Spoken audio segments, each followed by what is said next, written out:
Welcome to the In Season podcast, rated R for language. None of us are doctors or neurologists. The things you're about to hear are opinions of people living with epilepsy or seizures. These are firsthand experiences. Epilepsy can cause speech problems, and the medications are hard to pronounce. So please bear with me. Epilepsy can cause bad memory, so some stories will be repeated. I'm Pookie. Get ready. Have something that says, have you been given advice or prescribed anything for brain fog? As most of us who are, or at least on one AED or multiple, the effects this can have with the brain fog, concentration, etc. Have any of you spoke with your medication? It says, have any of you spoke with your medication and have they provided any good advice or maybe perhaps something to balance this? Struggling to stay on track and concentrate now that this isn't all the time, but lately I seem to be wandering down the path. I've been wandering lately too. Different path. First comment says vitamin B12 and omega-3s. The next comment is by Anne, and it says magnesium and B12. A very caring neurologist had me on that after a concussion. I keep it handy, but I don't take it every day. You should take it every day, especially this one. Yeah, it's an everyday thing, night and morning. Shout out to Nature's Made. You guys been given any advice or prescribed anything for brain fog, except for the advice from me, of course? Any other advice other than the Nature's Made, you guys? Shout out to Nature's Made again. I haven't. I take, sorry? I haven't had any. Tried CBD oil, which is not working.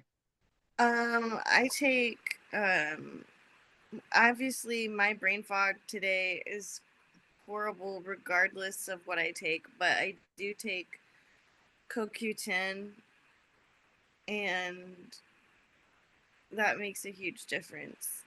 Yeah, and I take a B complex that has B12 in it.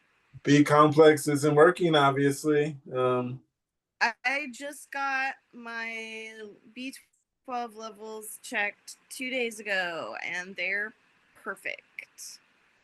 Okay, that's what they say. You're still brain fogging. I'm telling you. When I take too much B12, I get too low of potassium, and then my body hurts really bad. That's why this is the perfect dose. This is the perfect dose for everyone. I'm telling you. Shout out to Nature's Made. I'm already taking some. Yeah, some people I also noticed that they do the one-a-days. And I read that those one-a-days, they have a daily amount of it in it. But I take mine morning and night. So I'm never just at one high at a time. It's kind of with my morning dose of pills and with my night dose of pill. And that's easy. But I have heard of people taking the one capsule and just take that every day, and it's a high dose. Could be not as good for you. But also, if you want these B12, you can get them from Safeway, and you get them buy one, get one when you use Instacart. Shout out to Instacart and shout out to Safeway as well. Yeah, so try Instacart and they'll get the buy one, get one. And these are really good. I'm telling you. Yeah, they've worked for me. And Jeff said it worked. Rick said it worked. Rick, how's the B12 treating you? Let them know that it's working. It's treating me really well. I really felt the difference like the third or fourth day. It definitely helps. And both my neurologist and my primary, they championed it too. They said that was a good choice. I said, well, it would have been a better choice if you told me about it sooner. Yeah, I wish I knew about it sooner. Oh, I knew about it the same day you knew about it. We found out the same day. We just didn't home into it. Yeah. First time we met, Rick was there, Brandon was there, and he said, get the B12 for the brain fog. No, he said it helps with brain function. And brain function and energy. Yeah, and we didn't take heed to it. We just was like, okay. Then one day I had a focal And I was like, I got an Instacart order coming in. Why don't I just add some B12 to it? And right after that focal, I took it and never had one after it. Summer 2025. Honestly, I kind of thought you all were full of it and it was a bunch of crap. But I thought, why not? I'll try it. It's just a vitamin. It's worth a try. So I bought a bottle and started taking it, and it hasn't completely stopped, but I've gone from many focals. Like I was having probably at least weekly, if not bi-weekly focals. And I've only had one, I think, since the beginning of September. Yay. Success. Right. Shout out to Huge, Nature's Made. huge change in the amount of the focals that I've had. And I might have even missed taking it sometimes because don't take it the same time as I take all my other pills. So I might have missed a day in there, and that could be why I had it. Yeah. So With that, also, like you said, I missed one, and I don't think you should miss one. I missed one, and the fatigue came back like full strength. The next morning, I couldn't get out of bed, and I was like, "Oh, I forgot the night one." And I I was like, "I really just need to lay noticed. here another 20 to 30 minutes," and it turned into an hour going back to sleep. You don't miss that next dose. Um, that stuff, once you start taking it, it works really good, but you might have to titrate down off of B12. But I don't plan I on stop taking it because the meds take the B12 out of me. So there's Yeah, that. I usually get up and I have my morning meds, and then I drink some coffee, and then take my B12 gummies, and then I have my afternoon, and then I take my night meds, and they just knock me out. Yeah. But it's made a huge difference in my energy levels too. I'm Yeah. wanting less caffeine. Yeah. So it's great. It's great. Yeah. Again, with my energy levels, it's like sometimes my energy level can be a little much because sometimes if I get up to go to the bathroom at like 7 and 8 a.m., I'm just up now and I'm like, I want to sleep more. But the B12, I'm having like, I feel like I've been up for hours and all I did was go to the bathroom. Um, Yeah, so there are those times where you're like, I think I want more sleep. You're like, I'm tired. I'm just gonna go to the bathroom and come back. About the time I go to the bathroom and come back, I'm wide awake. Like hard to fall Yeah, asleep, go back awake. So I'm just like, hey, shout out to Nature's Made. once I'm up, I'm up. Yeah. So Whether that's 4 a.m. or 7 a.m. That's it. another one, another comment here says, if you're on Kepra, B6 PFP variant is key. P5P variant. What's P5B variant? Kate, do you know? Okay, that was P5B or P variant. P5P variant. So apparently P5P is sold for increasing dopamine. P5P is supposed to act as a necessary cofactor in the enzyme that synthesizes dopamine from the precursor, L-DOPA. So it's supposed to make it easier to be happy. And for some people who actually could have a P5P deficiency. So it's important for dopamine production. Yeah, that's what they're suggesting for brain fog. So yeah, Kepler brain fog in particular, they're saying B6 P5P variant. Never even heard of it, but Nature's Made B12 is working for me. So shout out to Nature's Made. Another comment here says more healthy fats. Another one here says I'm on topiramate, and I can't remember where I read this. Maybe my brain fog isn't better as I hoped, but what I read is COQ10, or its more absorbed form. Ubiquinol is supposed to Yeah, work. that's what I was talking about. CoQ10. Ubiquinol. It says ubiquinol is supposed to work well Yes. with it. I have been taking it for approximately 3 months now, and I think I am noticing a difference. I started the COQ10 and then got the ubiquinol, I did notice a drop in the week and a half when I didn't have any before I got the new bottle in. Even if it's all placebo, I'm feeling more clear-headed. Right, that's what I was thinking. I didn't want to tell anybody about the first week after I started taking it. And we were together, and I'm like, I don't want to tell them, you guys. It's only been a week. And come to find out that week, it wasn't the placebo effect. It was really working. So I think I should have told you guys after day one instead of 2 weeks. But Well, yeah, you were being safe with us. yeah. I was like, maybe it's just me. Maybe I'm just not as tired lately. Maybe it's a mind thing. And then I was like, yeah, it's got to be this B12. It has to be. There's nothing else I could think of that I've been doing different besides B12. And yeah, come to find out, shout out to Nature's Made. Raven, did you have something?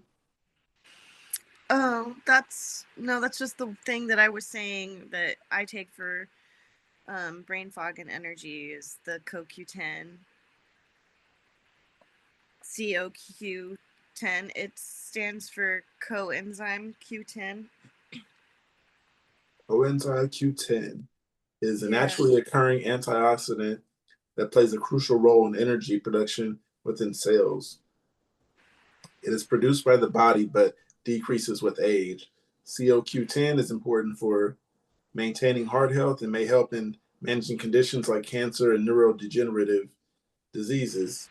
And you can obtain CoQ10 from dietary sources such as fatty fishes, meat, and whole grains, or through supplements. Yeah, I said neurodegenerative the first time without stopping instead of going through it and looking at it a few times. I surprise myself sometimes. Pronunciation comes out good some days. Some days it's. Do you suggest I take the CoQ10? I think that it's worth a shot. It's worth trying. And like that person said, there's 2 different forms. One, there's ubiquinol and ubiquinone. So, one's more expensive. So you can start with the less expensive one. And if you feel like it's good but not great, you can switch to the more expensive one that's got better absorption. But I use the less expensive one because it actually works better for me personally. So I take the ubiquinone with an N, and then usually people find ubiquinol with an L is more effective, but that just wasn't the case for me. But yeah, I think it's definitely worth trying. I mean, it's probably like $25 or $30 for a bottle on Amazon that's gonna last you for a really long time. Do you have a specific brand you take? I do. I'll hunt it down. No need. Shout out to Nature's Made. Nature's Made has CoQ10 and their gummies. So Oh, if nice. anybody's looking for some gummies, Nature Made has gummies for everything. Shout out to Nature's Made. So far, yeah, they haven't steered me wrong yet. I will And say they that. taste good too. Right, they taste good. Like the first day, I was like, I could take 2 of these, but yeah, they taste good, and don't take too many just because they taste good. It's a lingering good taste in your mouth as well. But The yeah, problem is that when you can't remember if you took them already or not. The one that I use is by Abundant Life Wellness, and it's 200 milligrams in each capsule. I personally take 2 capsules twice a day, but that's like the max dose that you would want to take. So anyway, it's $25.99 on Amazon for 200 capsules. If anybody wants to try it, apparently I have purchased it 21 times, so I guess I like it. I don't like taking pills, so that's why I got gummies. Yeah, I already have to take the Motrigine for the rest of my life. So. Oh, I thought you were talking about their capsules. I don't know Uh, anything about gummies. Sorry. Oh no, everything I take that's a supplement is gummies. Um, Oh, okay. That's awesome. yeah, I don't like pills, so and then they're good. So Well, then don't heck know. yeah. It's like eating a gummy bear. So it says Nature's Made offers a variety of COQ10 supplements, including soft gels and gummies designed to support heart function and cellular energy production. COQ10 is essential for energy production and mitochondria of cells. You can purchase these directly from Nature's Made, or it's very likely you can get them from Safeway. Shout out to Safeway and shout out to Nature's Made. So back to the question about the brain fog. Kate, any advice on anything or anything you've taken for brain fog that you'd like to speak up on? Rick, First thing that comes to mind is Nature's Made. you've been saying CoQ12 or whatever for so long. Hold on. Go ahead, Rick. Well, you know, Nature's Made B12, also potassium, magnesium, and iron supplements. There's our B12. Nice. You listened. Talk You about when followed you some get one thing advice. stuck in your head. Go figure. Hmm. Give somebody the benefit of the doubt, think they actually give a shit, know what they're talking about. Sometimes they're right. Also, if anybody's watching this, I need a shout out to any water company. All I drink is water. Sponsor me, anybody. I could use plenty of free water. We all dehydrate easily. Kate, you got anything? Couple of posts, or you're talking about to answer this question? Go ahead, anything. I don't even know what to say when doctors ask if I have epilepsy. The answer is maybe. I've had episodes that are like temporal lobe epilepsy since I was about 9 or 10. Family calls them space time. I had a bunch of MRIs in my brain for a different condition in my late teens. Neurologist thought it looked like epilepsy, asked a bunch of questions, described my episodes pretty well. EEG was normal, but she diagnosed me with bilateral temporal lobe epilepsy based on the MRI and my symptoms. Don't you need a positive EEG to get a diagnosis though? Anyway, then she moved and nothing ever came of it. No treatment, no anything. I've had many MRIs, seen many doctors since. No one said anything about my temporal lobes other than there are bilateral changes, whatever that means. Never looked into it further. I feel like when I tell doctors I don't know if I have epilepsy, they look at me like I'm nuts. So I always answer no. And I feel like anytime I try to describe what the episodes are like, I also sound crazy. So I just kind of avoid the subject. Is it safe to keep going knowing whether or not I have epilepsy? Would there be reason to pursue ruling it out? Wow. Talk about slipping through the cracks. Right. I don't rule anything out. I get second and third opinions. Never rule it out. Just get another opinion and see how that goes. If you don't like two opinions, do the best of three. If you don't like three, do the best of 6 or 7 or 5 or whatever the case.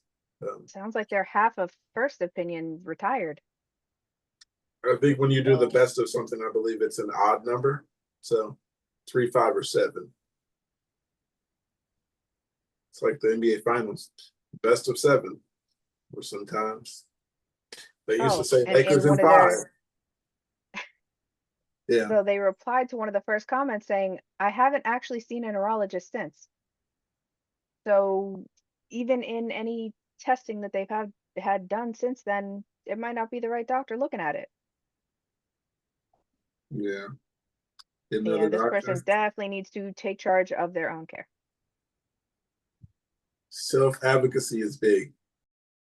There's this one saying, I hope somebody has the bandwidth to actually help you soon. Sorry your medical care got left behind. And this is an important point, saying you don't need a positive EEG for focal aware seizures. Just tell them you've been told you have focal aware seizures because somebody else reminds her that, or him that,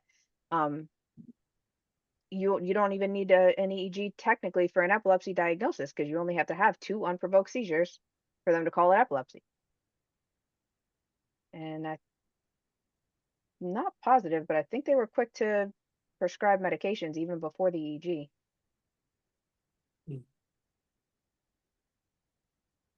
I think they gave me meds before I even had an EEG or anything. Yeah. I think I had one seizure and they gave me meds. I had another seizure and they gave me more meds and said you have epilepsy. I believe that's what mine was like too. They didn't really do much. They just they took me from school one day. It was like, oh, you had a seizure. 2 days later, it took me from school again because I had a seizure again in class, same class. 2 days later, once I got to the emergency room, they like, you have epilepsy. Take these Dilantin, phenytoin sodium. Did that And for a this one's couple of just saying years. that Wasn't the best, but it did it it wasn't the best. I'll just say that.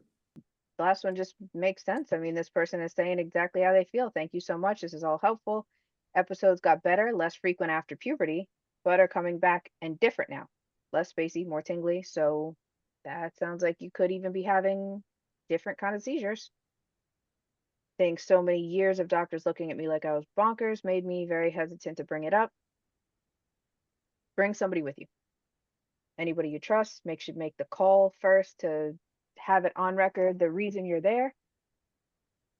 Do whatever you have to do to make sure that this next appointment or the first appointment with a neurologist will get something done and actually get you a solid answer. That's what they describe it as in the last their last comment. Should pursue it and get a solid answer. Yeah, I used to take my sister with me, and she used to be like, "That doesn't make sense." The doctors would always say it several times and explain it several times over and over what they meant by it. I loved it when my sister went. It was kind of hilarious. They were kind of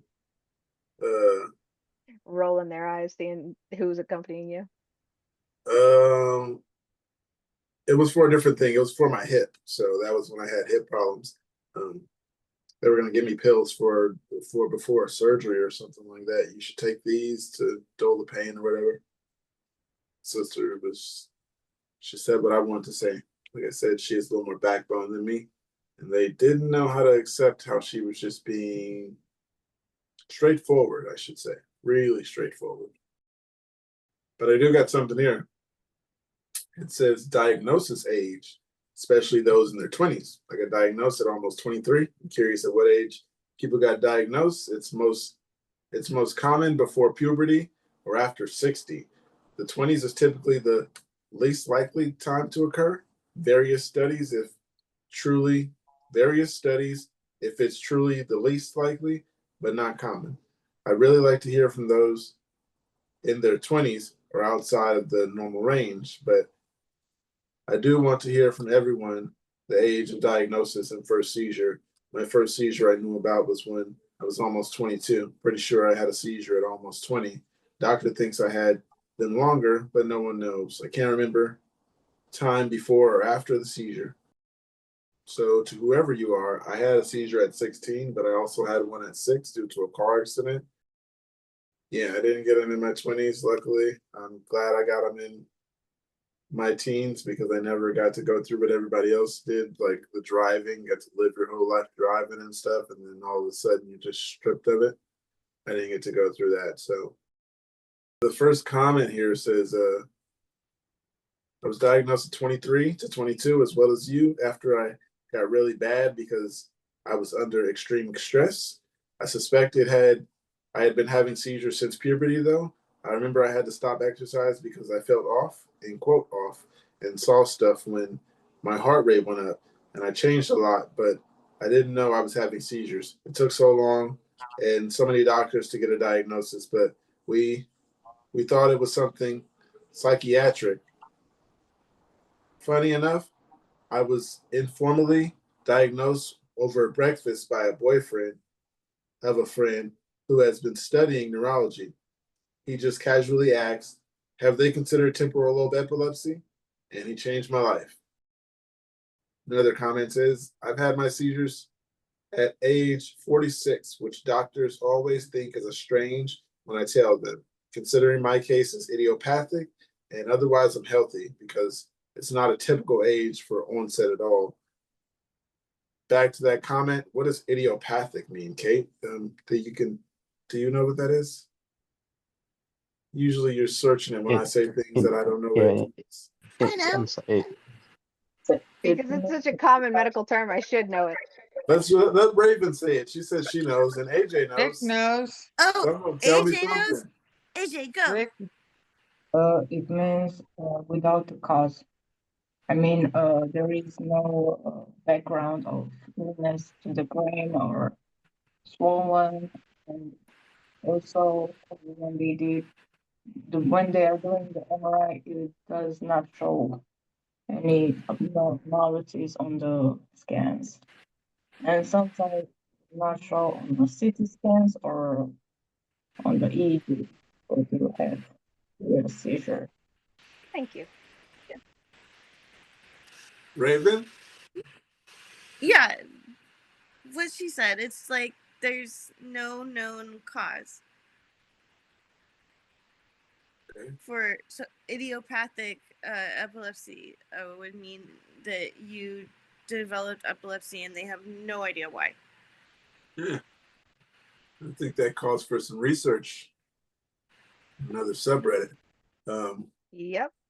They'll even put something in your brain to get to study you and keep all the data and then maybe use it for the next generation. Another comment here says, I wonder if those studies have been disproportionately addressed to men. My diagnosis, female, was at 44. I say that because female hormones may play a role in all this. Look at catamenia. Another comment says I was diagnosed around 23. I had been experiencing focals for as long as I could remember. I just didn't know what or where. When I talked to people about it, including doctors, they saw no problem. I'm not sure if it was a tonic-clonic or anything, but I collapsed after a focal twice in one day. Wait for it. While in a paramedicine class surrounded by paramedics and nurses. They told me to follow up with a doctor, but I was in denial for a while.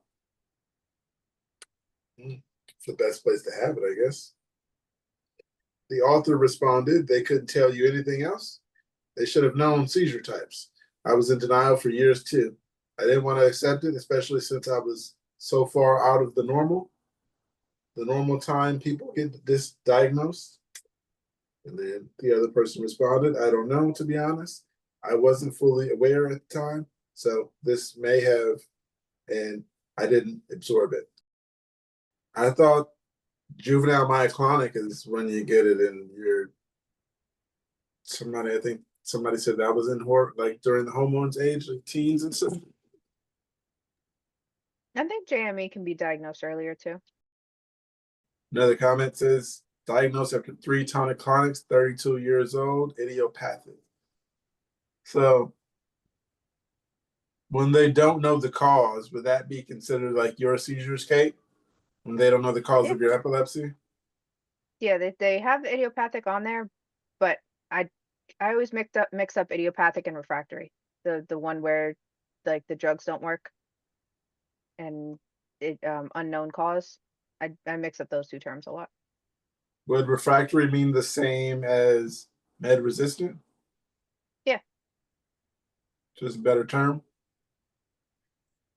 That's the one they use. So if they pay for it, then that's what they have to put on the bill. New reaction. Has anyone experienced this before? Tune in, you guys. It's a decent length. Says, I'm usually one to answer questions on this subreddit, but I'd like some insight on something that I've noticed has changed over the past month or so. I'm a 26-year-old male. I've had epilepsy since I was 3. I'm on pretty high dose of 4 meds. They are Keppra, lamotrigine, or Lamictal for those who have branded meds, lacosamide, branded name Vimpat, and eslicarbazepine, branded Aptium. Total of 5,950 milligrams daily. It's a really high dose for someone my age, and both myself and Neuro are aware. My dosage hasn't changed in a year or so. Therefore, I've had no increases in meds as my seizures are fairly controlled. If I do have a seizure, it's always a focal aware seizure, formerly petit mal, or a formerly petit mal, or an absence. Maybe 5 to 20 seconds, and my postictal phase always doesn't last a long time, just a couple minutes. However, in this past month or so, I've realized that right after I take my meds, I feel really unsteady on my feet. And when I say right after, I mean I take my meds, then uneasy seconds later. That's odd to me, is that I've never felt this way and previously mentioned the dosage later. Hasn't changed in about a year. I'm aware of the dizziness, double vision, and balance issues or side effects, for for it to come out of nowhere, is it odd to me?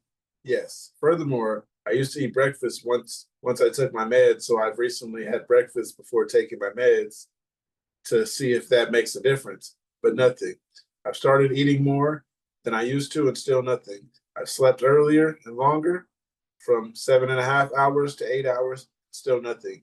The only way to balance issues, in quote, go away is if I take my meds and then rest up for about a half an hour. I can try purposely putting on an alarm to wake me up earlier so that I can sleep this off and get up at an abnormal hour.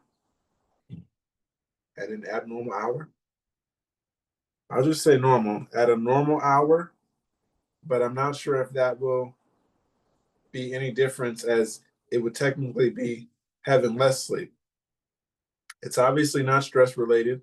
Earlier, as I'm employed at the moment, so I don't have answers.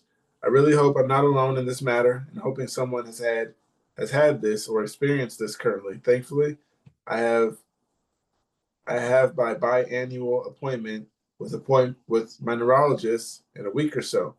So I'll definitely bring it up. Maybe someone here has some insight to this, and we're the ones living with epilepsy, not the neurologist.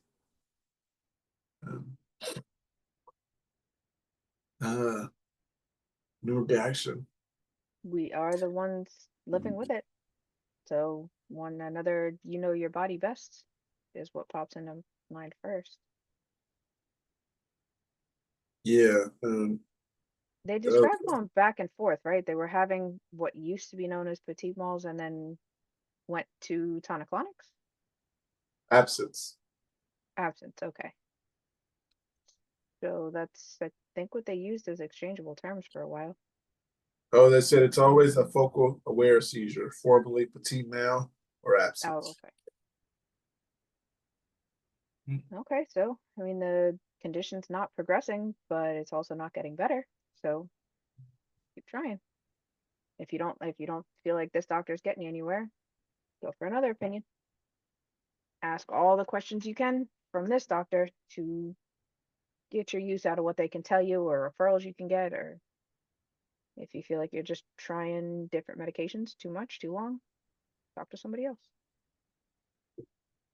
The one and only comment here says, "Hello, I'm also a child and current adult with epilepsy." I gotta start that over. It says, "Hello, I'm also a child and current adult with epilepsy." Okay, and ever since I started taking Lamictal, I feel dizzy and sleepy within an hour or two. Actually, I take it around midnight and I fall asleep around 1 to 2 a.m. I can literally not stand. I used to be on a whole bunch of Keppra until I wasn't used, till it wasn't used. I've been on Depakote, Keppra, and currently on Trileptal, Omvi, and Lamictal. I got off Remeron since a year of okay-ish mental health. I also always sleep a lot. In fact, I say 10 to 12 hours usually, but I can have 6 to 8 hours and feel like shit. I usually have seizures if I don't get enough sleep. Lack of sleep and stress are my triggers, so I work part-time. Don't stress over unemployment. I couldn't really work despite wanting to. Okay, we'll come back to that. This one was kind of surprising. Don't want to bring down the mood, but keep an open mind. Coming to terms with my death. I know that because I have epilepsy and autism, I probably will not live past 50 or so. I'm only 20, so it's definitely far away, but I can't help but think about the people I will be leaving behind. My family, my amazing partner, everyone who cares about me. It's really scary to think about. I'm not scared to actually die, just scared about what I will be leaving behind. It's been really taking up my thoughts lately. I know I'm young and shouldn't be worrying about dying. I should be enjoying life, going out into the world and doing things, and I do sometimes, but this is something that's been really stressing me out lately. maybe it's dumb and I should just move on, and I'm not sure. Just wanted to come here and rant, and I'm sure many of you feel similar. Well, you got the right intuition about this isn't what should be on your mind. I don't know. What would you guys actually say face to face with a 20-year-old who's saying, I know I'm going to die at 50, so what do I do? Rick? So my son was faced with something like that. He has juvenile idiopathic arthritis, and the medications he's on is going to shorten his lifespan. I don't know if he was 16. I think he was 16 when he was diagnosed with that. Anyway, the point is, you tell me live life to the fullest, because you know I've had 7 near-death experiences. Somehow I'm still here. But there's also people, they get into car accidents when they're kids. There are people that get cancer when they're younger. There's people that are outside shoveling and a telephone pole falls on them. I mean, you never know when it's going to be. So just because you think you're going to have a short lifespan, you might not. Other people think they're going to live long and they're healthy. Like George Carlin says, eat fit, exercise, and die anyway. It's you live your life fully. And however time you got, you got. I'm kind of living an example of that right now because my I always figured that I would be the one to go first because of my seizures, and my partner just suddenly died in January, and we had no idea that there was anything wrong. So it's just you never know. Nobody knows. You do the best you can with what you got, and that's all you can do. I'm sorry for that loss. That's the last kind of Thank surprising you. one. It's hard, but He'd be you proud. gotta. He'd be proud of how you're living and everything you got. You put that thing together. You say you put that together over the last couple days. Yeah, my mom and kept saying, "Do you need help? Do you need help?" I'm like, "Nope, I got it. I'm doing it Right on. myself." So, yeah, I mean, you just one foot in front of the other. That's all you can do. Every day you get up and you put one foot in front of the other. Love it. So, Pookie, this question was about coming to terms with my death. It was written by a 20-year-old saying that because of my epilepsy and autism, I'll probably not live past 50 days. And they were on here with a short little rant just asking for advice. What should I do? Should I even be thinking like this? And that's kind of what I went with. You know you're not supposed to be focusing on death at 20, especially so many specifics of like how to prepare and how to leave best behind for loved ones. Honestly, if that does give you some peace of mind, it doesn't hurt, but if you don't let it take up too much of your life, what would you tell 'em? My only other thing that I would have to say is if you have something that you want to say to people, say it. Let them know Yep. how much you love them and tell them how much you care, because you never know when When somebody's they'll going to be be gone. gone. I appreciate how on the first comment here, they're saying it's often repeated, but the study shows autistic individuals have a life expectancy of age 54 is rife with sampling bias, utilized a very small sample size, and is skewed by individuals with complex support needs and intellectual disabilities. So it sounds like it's probably not even an accurate assumption that somebody who's autistic doesn't live as long. Yeah, this person definitely researched it because this comment has several links and it's probably a good 200 words. Oh, they even include examples of men and women in their 70s, being autistic with learning disabilities. Okay, so that's probably something to think of too. That some people just the way they think is to get in their head too much and forget the actual facts, which is how the OP described it.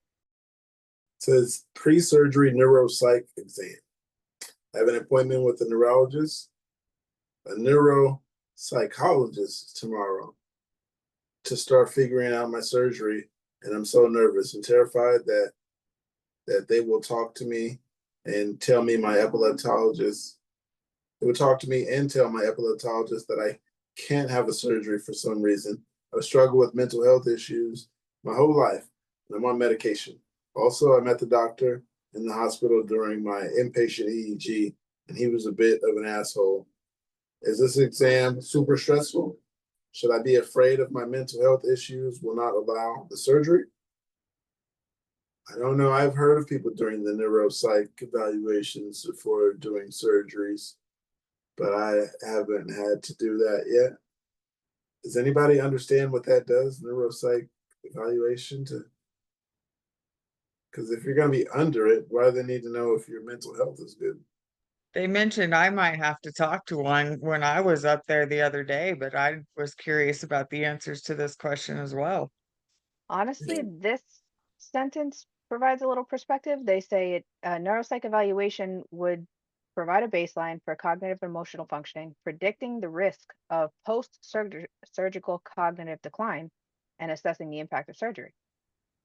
So I'm sure there's probably been patients out there who have gone off the deep end after a surgery, and maybe that's what they're looking out for in these neuropsych evaluations, just to make sure that you're not going to do worse after the surgery, whether it's helping your seizures or not.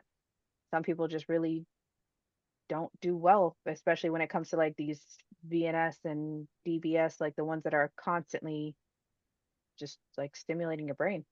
Yeah, it comes down to changing your problem solving skills, then you might make some rash decisions.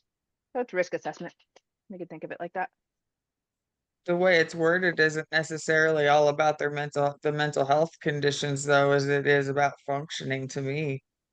Right. That's what it sounded like to me too. Oh, okay. I will read these two comments because there's only two. It says, I had done this recently. There is a little discussion we had prior to asking about the condition, what you knew about it. Have you looked into the surgery options and what you learned? There was a bit about what you do day to day, for instance, work, etc. I didn't really have any mental health issues to raise. That's more of a neuropsychiatrist, which you should be seeing too as part of the workup. I responded with a few posts to neuropsychological tests, but high level understanding is the evaluation of brain function to assess cognitive skills like memory, attention, language, and problem solving, to diagnose and manage conditions affecting the brain. There's a lot of thinking involved, and it's more about seeing how you answer to get a good baseline of you. I have so many problems. Sometimes I have the hiccups, and sometimes my mouth is just salivating so much. I don't get it. I don't know if it's the pills. I'm going to post that. I think it's the hiccups. I think the hiccups come from, I don't know, or maybe it's just because I talk so long. Eventually I get the hiccups, if you guys have not noticed. And that's what we bring Kevin on. Yeah, so right now I'm having the salivating a lot moment. Hey, Kevin, I'm going to read this last comment before we throw the icebreaker at you. Actually, Kate, you can throw the icebreaker at him and give him a moment. There you go. You work on the hiccups. What fictional character would you like to meet? While you think about it, I'll go with this comment. It says, I did my neuropsychology exam last year and I was stressed about it too. I have issues with mental health too, but the exam is simple. It's mostly cognitive testing. Lots of people with questions to test your memory, attention, language, etc. So mostly the exam is not stressful. And no, you not need to worry about your mental health stopping the surgery. Now it does depend on the type of issue. If it's addiction problem, I think they might look into it or not if it's not much of a problem. Like I'm depressed due to epilepsy being a problem in my life, and surgery can change it and improve the quality of life. Now, it doesn't make sense to not go ahead with the surgery because I'm depressed. Does that make sense? I believe so. Kevin, you ready for that icebreaker? You had deep thought time. There we go. Okay. Fictional character. I was thinking about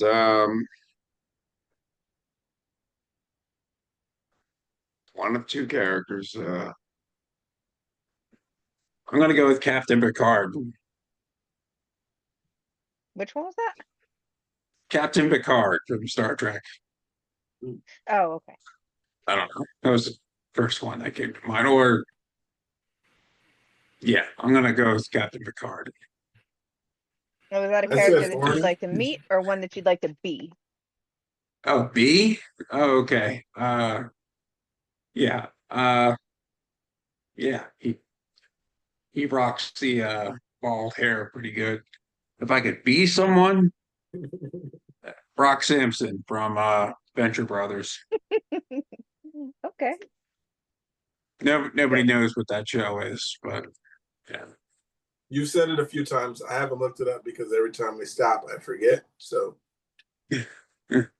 but yeah, I'm gonna look it up. And there was something else you said that I had something to say to it. I forgot, but I was gonna say. Now I'm just thinking of all the TV shows that I've looked up that I've heard about, so other people talking about One thing Futurama I and will say GP is and all these other ones. I chose Borney because I thought that was cool as a kid. I thought Borney was pretty cool as a kid. I went to the Borney on Ice thing, so I got a little stuffed animal, and I was 5, so that was a really big deal to me. And I thought it was cool that he was like helping the kids, and he was just a jolly old dinosaur. And then purple's my favorite color. So Raven, no, Rick did Captain America, right? Or Superman. Superman. That was Superman, right? I can't remember. Go ahead, Raven. Who was yours? I would pick She-Ra or Captain Universe. Okay, that's what it was. AJ said Dumbo. I know that. And Andrea, what was yours again? Was hoping you remembered because I don't. Oh, okay. No, those are the tests that I kind of expect to fail. Hey, now you can come up with a new answer. Now Like I one gotta that you'd think like to about it meet or again. be. in the meantime, Kevin, I do know who Brock Sampson is. I have watched that show, Venture Brothers, on Adult Swim. Okay. Yeah, I've seen it. I don't always remember names, but yeah, I'll just say I don't always remember names because there's no but to it. Brock Sampson, I do know who he is. We'll be I've here, seen him. Raven. Bye, Raven. See you later, Raven. Hope all is well. Sleep well, or whatever you choose to do. Well, There you go. You have fun. Yeah, somebody's talking about an EEG on this one. The flare is my epilepsy story. We finally caught my seizures on an EEG. Now making a better plan, most likely surgery. I know it's weird to be happy, but we've tried so many meds, medication resistant. Happy to be able to make better plans. This is a happy place to be able to finally get that successful EEG that you know the doctor can't put you off on something else. Anybody else looking to get in this situation? Just talk to the doctor about what is the next step if there's any chance of getting off of these medications or less meds. depends on what I'm on, but if you're having a problem with medication, talking to them about getting it off, you might want to do it as soon as possible. Don't wait. If you do want to try something else, I mean, look at your options. Talk to the doctor and discuss other options. Look up the side effects before you just jump into anything, because I didn't look up side effects, and now 20 years later, I have insomnia and it's fucking awesome. So yeah, there's that. If you like to sleep, look at your side effects, because yeah, some make you really drowsy and some make you drowsy when you don't want to be drowsy and awake when you don't want to be awake and all that. That's what I didn't understand. I was taking plenty naps during the day, and then at night I just can't fall asleep. And then now that I'm not taking naps during the day because the B12, shout out to Nature's Made, is working, so now I have energy during the day and I still can't sleep. I'm doing 18-hour days, sometimes nighttime, 19. but it's working, I guess. 5 hours here too. Yeah, 5 hours is working pretty good for me. One of the good comments is to remind them, try and get multiple opinions. Don't jump into anything, especially when it comes to surgery. Other people writing in about how, I had the surgery, it worked well, but don't rush into it. Yeah, don't just rush into any surgeries. Kate's the one that showed me you got to talk about it first. They'll try to sell you anything. Kevin, how'd they talk you into getting a VNS? Well, trying to think back. They said there is another alternative. We think it would be right for you because the medication is not working and your seizures are getting more severe.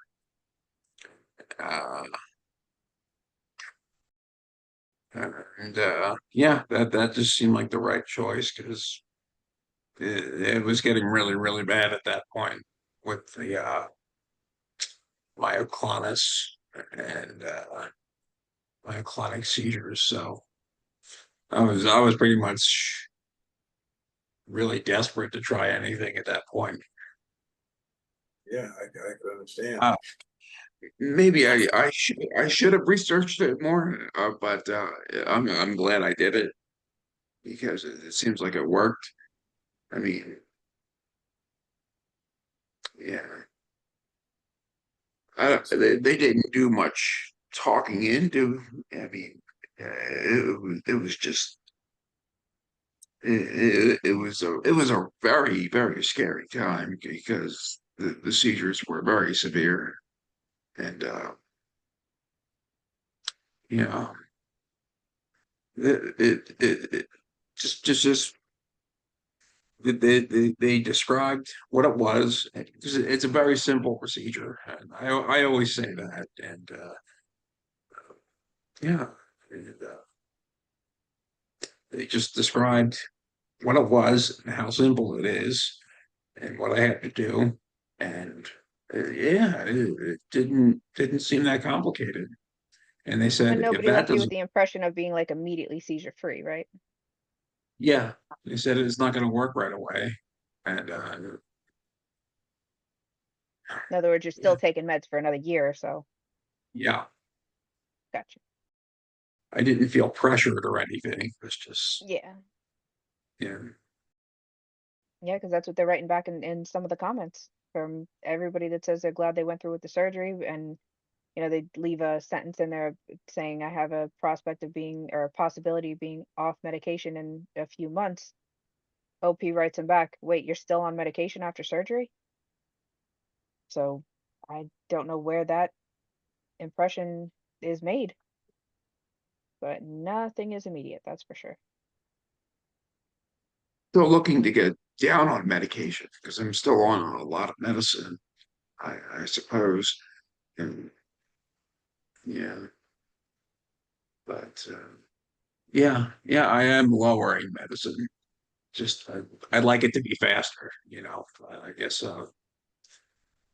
yeah. Somebody's writing, when I got on a treadmill for them and produced a seizure to order while wired up, they still couldn't find the focus, so they couldn't operate. Shame, as they convinced me it could be the answer. Well, that's timing. That's just not the right EEG at the right time. I gave up vigorous exercise and got it under control. I just didn't like getting built up until I was looking forward to brain surgery and then being let down. Yeah, that's understandable. So this one saying they solved their problems by just getting off the treadmill. I got something, Kate, unless you want to keep going with those comments. Nah, you're good. All right.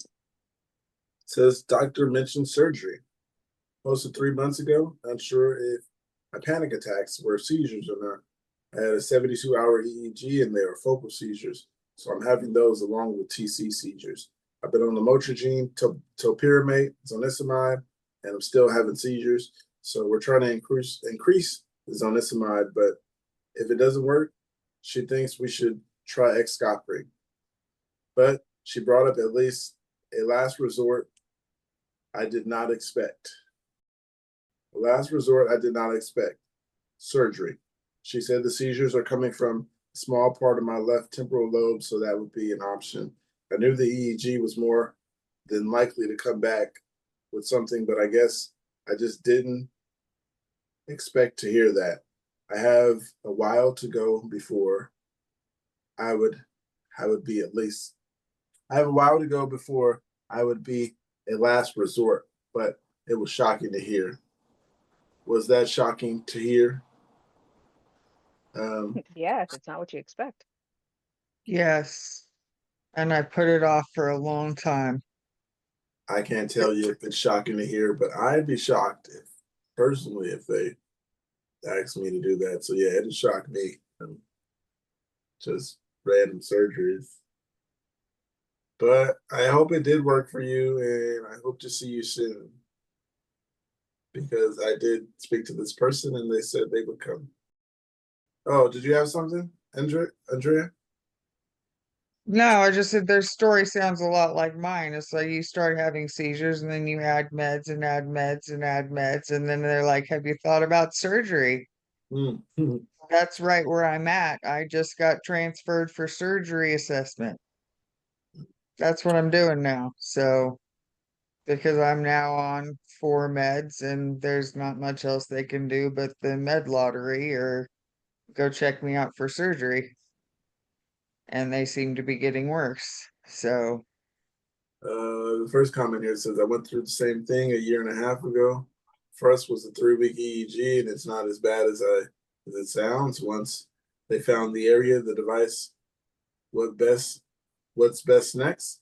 It's not as bad as it sounds. I had a surgery and racing sailboats 1 month later. I still get blips, but they are thinking anxiety attacks are the causes of my seizures. No grand miles so far. Happy so far. Another one says I had right temporal lobectomy. Previously tried Lamictal, Zonogram, and other AEDs. Currently on Aptium, Briviac, Omvi, VNS implant, and Nasalium as my rescue med. I can understand where you're coming from. Being shocking to hear. What are your thoughts on the surgery option? Is that something you want to pursue? And the author wrote, I'm really torn. It's definitely something I would discuss more before considering. The other person responded, totally understandable. If you want to talk about it anymore, I have questions, feel free to DM me. And last comment says, I had a doctor's appointment today, and surgery was mentioned as an option, and it kind of scares me. I want to do the overnight EEG where I stay in the hospital to see if they can learn more, but I'm not really sure about surgery and possible side effects. Yeah, have they ever told you guys anything about the side effects from those surgeries? Kate and Kevin in particular, like after the procedure, was they talking about it? Did they talk to you about any side effects? I'm sorry. First, yeah, they did say there was going to be some irritation, possibly some voice changing in the throat. Um, but besides that, they said not many, and they were right. There was not many side effects, but I think there were more. But I think I always get a lot of sore throats, and I think it might. I can't prove that. I can't come to that conclusion, but there's not many side effects to this. No. RNS being a more invasive procedure, all of it was about infection. Make sure this heals properly. Don't let anything get infected, and you have a chance of, no unintended second, what would be like the fourth surgery or something. Are you guys having any side effects that they didn't bring up? I mean, No. I don't know if it's responsible for the memory or anything that I've just been blaming on the seizures. Kevin, how's your memory? Oh, it's fine. The memories. I think the drugs. still affected. It doesn't hurt anything. It doesn't hurt anything with my neurological system or anything. If anything, it's supposed to help. I think the VNS is given to people with really deep depression, like really suicidal depression. But um, uh, I I just think my memory's just not that sharp. I need to get out more. I need more exposure, more stimulation, stuff like that. It's got nothing to do with the VNS. Could that be from the meds that you're still taking too? Yeah, I still think they're clouding my sharpness and not just not as bright as I used to be. But I think that can be fixed. I think I can.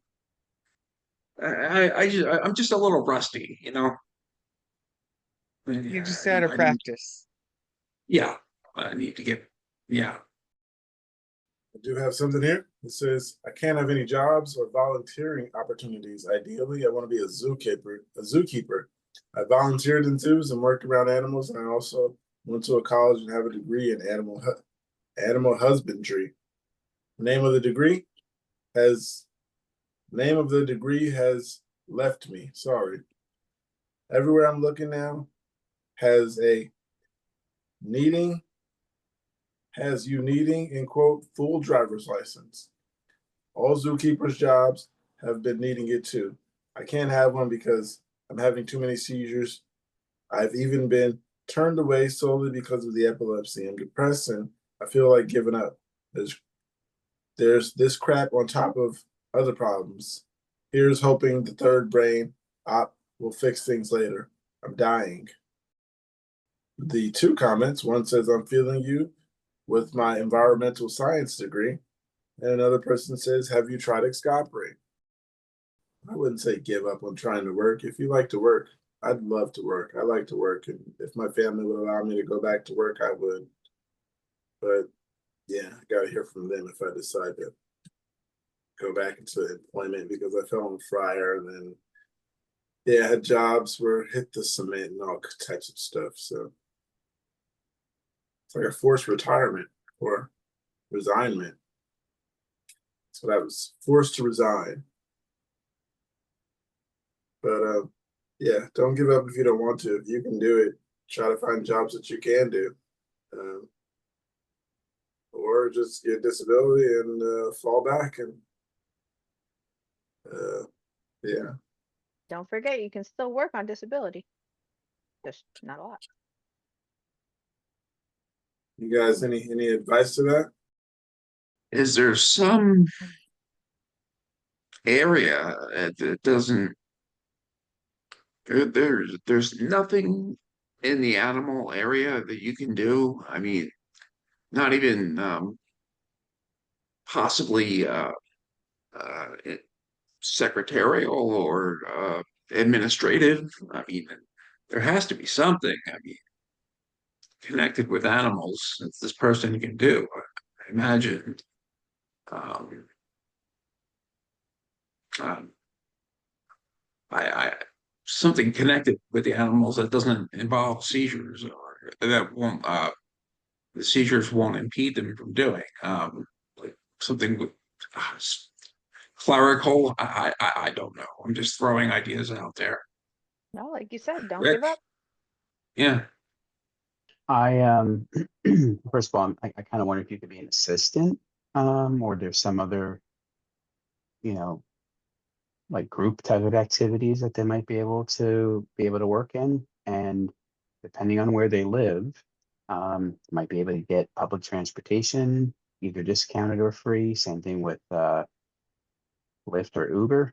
I know that they offer some of those things in some places to get doctor appointments discounted or free.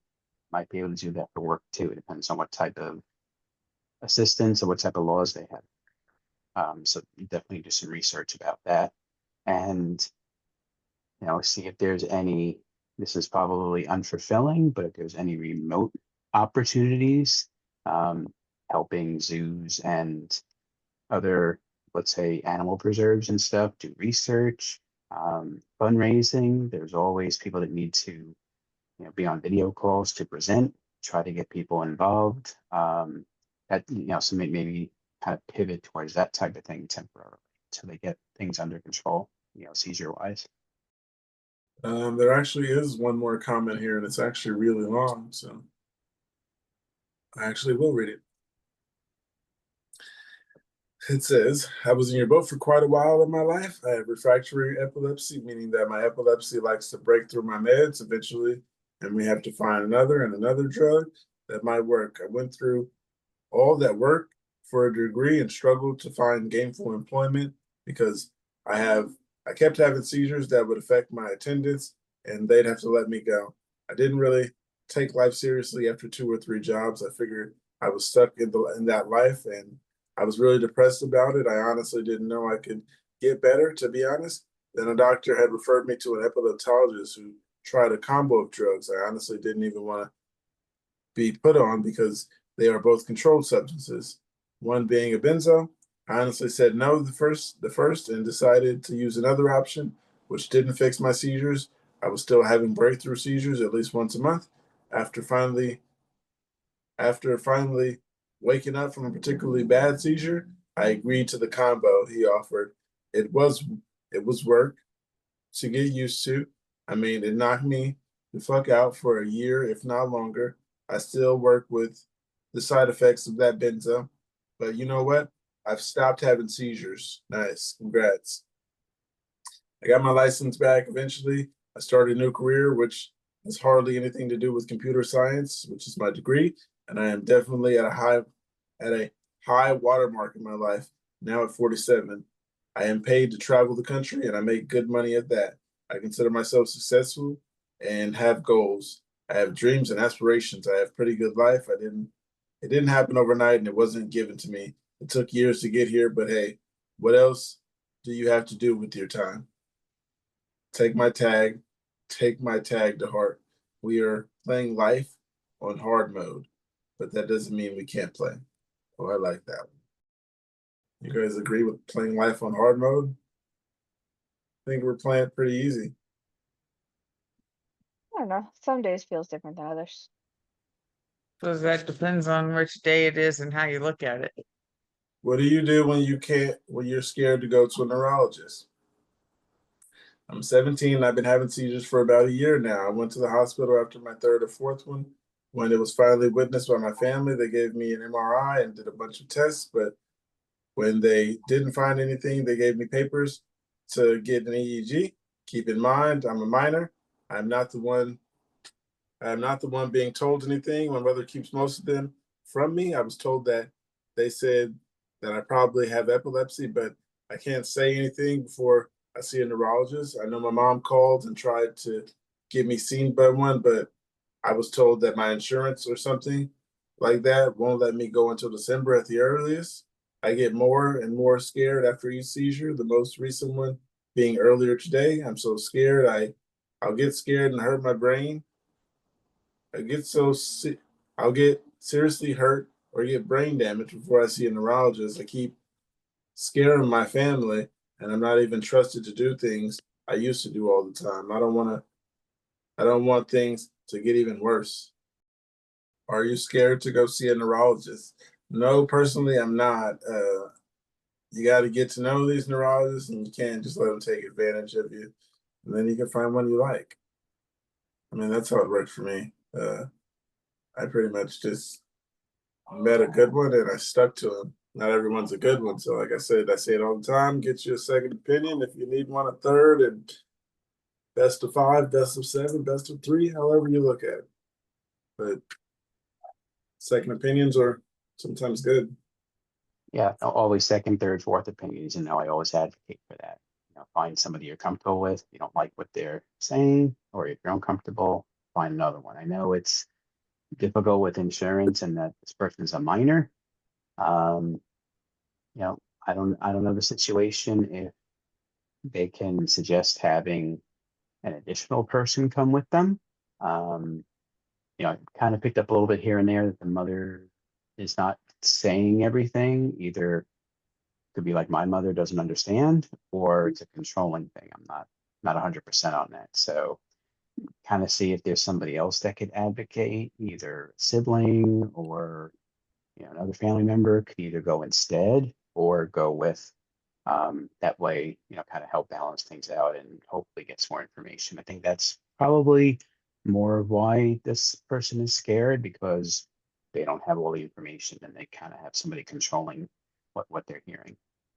Yeah, Um, basically, Yeah, if you that's feel like anybody with you knows what questions to ask. Go ahead, go. yeah, that's good insight. I remember being very young and just hating going to the neurologist, and I would skip appointments, and I just never dealt with just the whole concept of having epilepsy. Didn't deal with it very well, but eventually had to get my mother to come with me because just having an outside viewpoint really sheds good light on the situation for the doctor.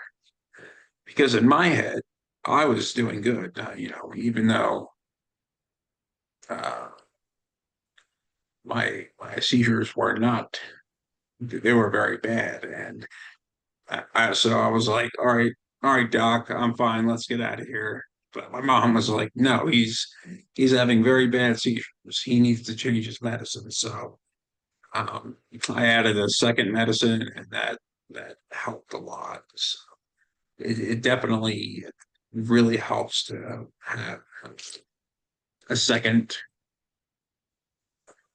person there to help, a second opinion with you.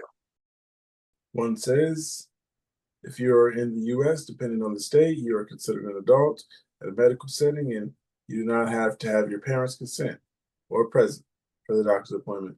At 17, in about 48 states, if not all of them, you have complete control of your medical interventions. Nice. Do you have a family doctor you can go to in the meantime to get started on medication? The doctors can diagnose epilepsy because it requires oftentimes an overnight or multiple day EEG to look into epileptiform brainwaves associated with epileptic seizures. Sadly, it's going to take time, lots of time to get the proper diagnosis. I've been trying since 2020.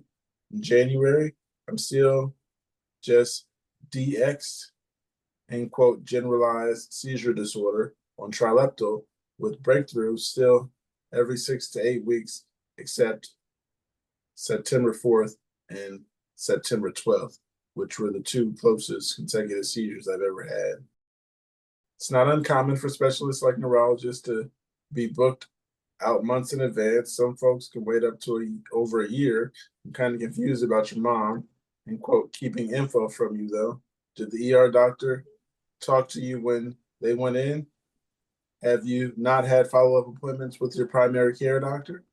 And the author responded, they spoke to me, but I was out of it and confused. The second my mom was available, they asked her mostly everything. My primary doctor didn't say much when I saw them. They just gave me a referral for an EEG, and all information from there was given to my mom. Hey, Jeff. How's it going? All Hi, right. everybody. We got a Welcome person back here to who our said, favorite How warrior. you doing? All right. we got a kid Hi, here, Kev. Hi, Rick. 17. Oh, say that again? I was just saying hi to Kevin, Rick, and Andrea. Oh, yeah. They He was weren't here here earlier, early. I guys. was Right from the Hello. EMU. zooming live from the EMU. Fresh out of the EMU. Oh, the comment here, Rick, the question here was just a 17-year-old. He was saying, I'm scared. Are you scared to go see a neurologist? And I'm scared. No, I'm not. I think this person is more scared, might be going alone or something. Yeah, I'm not scared to go see one personally. But what he's saying is he has to go do all these tests and stuff. I'm assuming that's why he's scared. One of the comments here says, make sure when you see your doctor, you have written down what questions you have. Also, make sure you get written down anything important that the doctor says. The doctor should understand you, have brain things going on, and might not remember what they say. Even if you're a minor, the doctors still have an obligation to tell you what's going on because you're the patient. I suggest you call them or talk to them and tell them what's going on. I suggest telling the neurologist and don't run from them.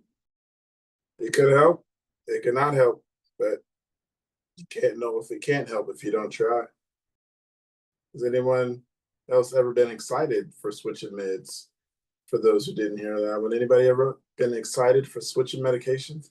Me personally, no. I think I'm at a good point where I like the one I'm at, and it's no fun trying to switch over and titrate and up and down and all that stuff.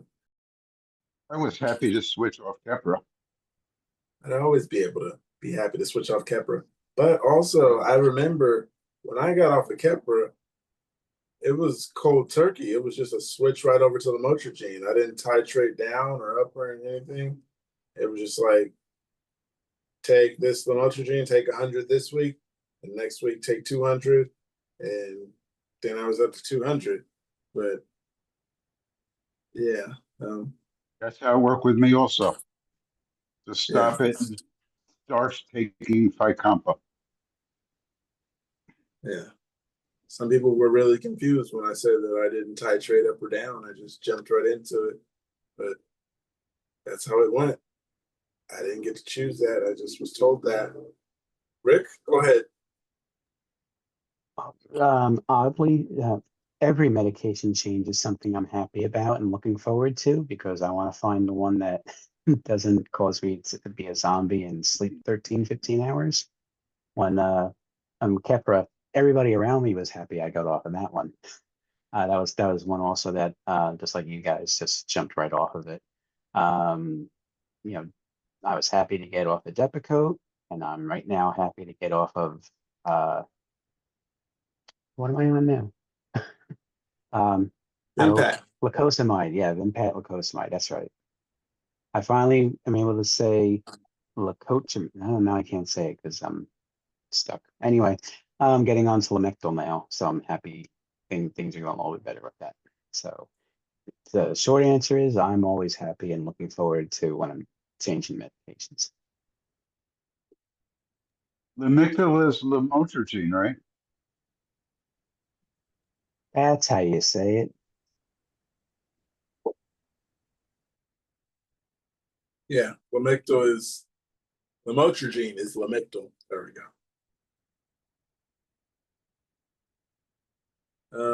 So I do have another one here. It says, I'm an adult, but I have the independence of a young child. Have you ever felt like this? I still live with my mother into my late 20s, yet I feel like I'm being coddled and treated like a child. I can't walk to a local shop on my own. I can't go to a pub and enjoy a drink alone. I can't even use my fucking heater anymore in case I have a seizure and burn the house down. It's pushing me over the edge and even have thoughts of suicide because I'm so unhappy. Has anyone else ever had this or still have this to deal with in this type of life? I hate it. Here's hoping my third brain surgery I'm having next year will get rid of it. Been there, the on the edge. Yeah, been there. It was many years ago. And I believe I was on Keppra. Don't give up. You're gonna lose the independence. Do what you can to make yourself feel like you haven't lost your independence. Find something comfortable that you like to do. Otherwise, all you're gonna think about is losing your independence, and it's gonna suck. I mean, personally, I can't say that sucked, and that's all you have on your mind is what epilepsy took from you instead of what you can do after you have it. 20 years in, so I can just say it takes time. Don't rush it. And you are in your 20s, so yeah, living with your parents is great sometimes. Yeah, stay with your parents as long as they try to keep you there. I mean, you need someone. You can't be alone. So I do suggest if you're going to live with someone, let it be your parents because they don't want to watch you die. They'll take care of you. At least that's what my mother did. Maybe she's one of a kind, but yeah, parents are. I'm not gonna say they're the best because everyone's parents aren't the best, but yeah, I feel like my parents care more than anybody else does, including people in my general circle or within miles of me. Yeah, he's right. Parents are a blessing, and it does. I was way worse off many years ago, and now I'm many years seizure free. So it does get better. So, or it can, at least, and a lot of us are better off many years later. I'm assuming, I don't know, but yeah, just wait out the storm. It's not the end of the world. And just you can, yeah, just all right. You're living with your parents. It's not that bad. One of the comments here says, I understand entirely. I started having seizures at 24 with nothing before that, as far as we know. Currently 29 and feel like less of an independent adult than I did when I was 19. Someone else said, this hits. 31 and feeling less independent than I was in my 18s to mid 20s. I feel pathetic. Don't do that. Don't feel pathetic. Comes with it. Just pray for the best and put one foot in front of the other and keep going. Yeah, don't give up. There's always a better day. Another comment says, I'm 31. I still live with my parents. I want more independence too, but for seizure safety, my girlfriend doesn't even want me to move out. You have a good girlfriend. Well, the heater has safety to shut off, has a safety to shut off when it's tipped. So that's just inhumane of your mom. Not all of them have the auto off when they tip over. One more says, for this thread, I wish I've had a picture of when I fell face first into the heater and it looked like the victim of a velociraptor attack. Remember that was one word. But I really feel your pain. When I was stuck in the house, I even started gaining memories back when I was a child. Very strange stuff. Move out. I'm not being sarcastic either. I bet you your limits. I bet you know your limits and you're an adult. There's nothing you can do or she can do to stop you. I'm not suggesting you move across the country either. Maybe it's a tiny studio apartment above the pub within drinking distance of your mom, even if it's just a bit to give it a try. Hopefully, you're in a situation where you can consider this. Everyone is different and how it reflects on their family. I'm just trying to put into words what I hope you want to hear. Regardless, best of luck. I don't suggest moving upstairs from a pub. It's actually kind of loud. And then if you want to go to be it might turn you into an alcoholic. Never know. There's some people who know to go to the bar and get water and talk to friends, but I would say it's not the best environment for an epileptic, especially if you have problems with abuse of substances or alcohol. Oh, there's another comment here.